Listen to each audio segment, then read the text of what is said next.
हुदैबिया के बाद मुसलमानों ने आखिरकार अपनी अटेंशन यहूदियों की तरफ की, क्योंकि यहूदी हर टाइम कोई ना कोई साजिश मुसलमानों के खिलाफ करते रहते थे। खंदक की लड़ाई भी इन्हीं यहूदियों ने शुरू कराई थी। हुदैबिया से पहले इन पर हमला करना इम्पॉसिबल था, क्योंकि मुसलमान अगर इन पर हमला कर देते तो मक्का वाले मुसलमानों पर हमला कर सकते थे। हुदैबिया के एग्रीमेंट के बाद मक्का वालों से 10 साल तक कोई लड़ाई नहीं होनी थी, तो यहूदियों से जान छुड़ाने का ये बेस्ट मौका था। और यहूदियों का उस वक्त हेडक्वार्टर था खैबर का किला पूरे अरब में सबसे ताकतवर किलों में से एक था। अरब ऑलमोस्ट सारा ही डेजर्ट है, लेकिन खैबर में फार्म्स, फ्रूट्स, ये सब चीज़ें बहुत ज़्यादा मिकदार में पाई जाती थी, जिनको पूरे अरब में एक्सपोर्ट कर दिया जाता था। और उससे जितना पैसा आता था उस सारे पैसे को यहूदी अपने इस किले में सेव करके रखते थे, क्योंकि इनको पता था कि खैबर को फतह करना इम्पॉसिबल। मुसलमानों ने बहुत ही सीक्रेटली खैबर पर हमले करने की तैयारी शुरू कर दी, लेकिन मदीना के मुनाफिकों ने पहले ही खैबर वालों को बता दिया था कि सिर्फ 1500 लोगों की फौज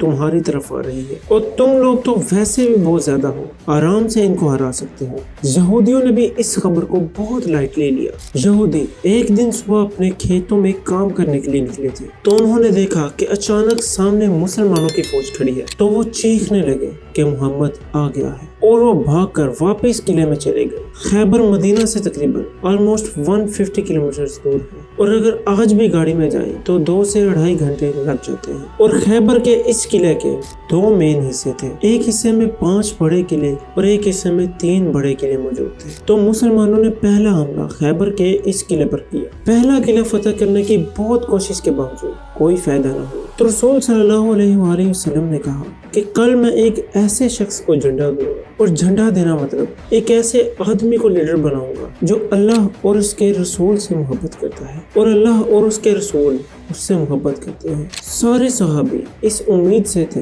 कि काश ये झंडा हमें मिल जाए। इवन हजरत उमर रजी अल्लाह तआला अन्हु ने कहा कि मैंने कभी भी जिंदगी में लीडरशिप की ख्वाहिश नहीं की सिवाय खैबर के इस दिन के। रसूल सल्लल्लाहु अलैहि वसल्लम ने सारे बड़े उम्र के सहाबा छोड़कर झंडा सिर्फ 29 ईयर ओल्ड शेर खुदा अली बिन अबी तालिब के हाथ में दिया, तो हजरत अली ने खुश होकर कहा कि मैं आखिरी दम तक इनसे लड़ूंगा। लेकिन रसूल सल्लल्लाहु अलैहि वसल्लम ने कहा, टेक इट इजी, इनको इस्लाम की दावत दो। अगर एक शख्स भी तुम्हारी वजह से इस्लाम कबूल करे तो ये सबसे बेहतर है। हजरत अली फौज लेकर गए और सबसे पहले किले पर हमला किया। इस किले का जो चीफ था उसका नाम था मरहब, और ये मरहब पूरे अरब में अपनी ताकत की वजह से मशहूर था। मतलब इससे लड़ने का कोई भी सोच नहीं सकता था। उसने सामने आकर मुसलमानों को चैलेंज किया, तो शेर खुदा हजरत अली सामने गए और उसे इजीली हरा दिया, जिसकी वजह से इसी जगह हजरत अली पूरे अरब में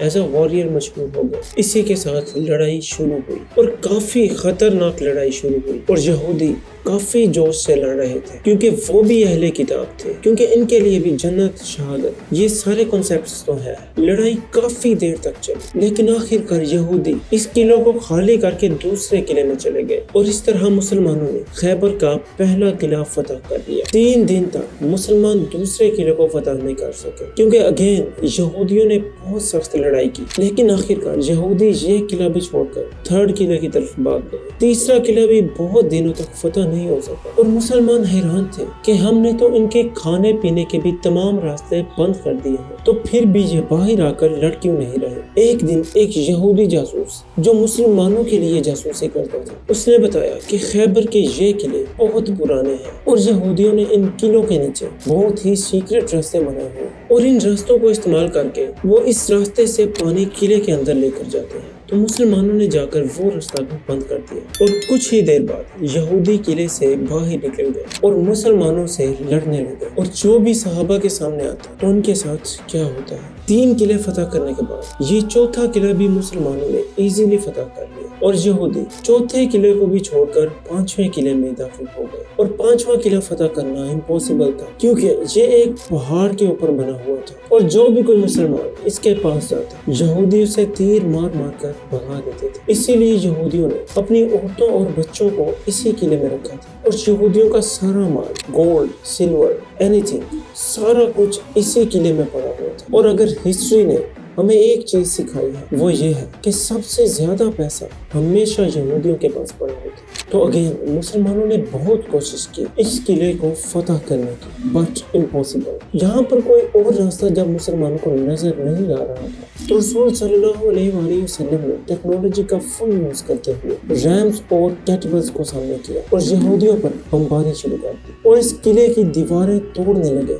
और बहुत कोशिश करने के बाद किले की एक साइड की एक दीवार टूट गई और देखते ही देखते मुसलमानों ने फुल फ्ले हमला कर दिया और यहूदी औरतों और बच्चों, गोल्ड और सिल्वर एवरीथिंग यहाँ से छोड़कर भाग गए। अब यहाँ कुछ हिस्टोरियंस कहते हैं कि आखिरी 3 किलो में सरेंडर किया और कुछ कहते हैं कि 2 ने सरेंडर किया और एक के साथ लड़ाई हुई, खैबर फतह हो गया। आखिर यहूदियों ने सख्त लड़ाई के बाद सरेंडर कर दिया और रसूल सल्लल्लाहु अलैहि वसल्लम ने इन सब को माफ कर दिया। लेकिन खैबर में जितनी भी फ्रूट्स की प्रोडक्शन होती थी उसका हाफ मुसलमानों को देना होगा, जिस पर यहूदियों ने खुशी से एग्रीमेंट किया। खैबर से मुसलमानों को इतना गोल्ड और इतना सब कुछ मिला कि ऐसा हो कि आज पाकिस्तान में तेल डिस्कवर हो जाए और सारा कुछ बदल जाए। Like, share and subscribe.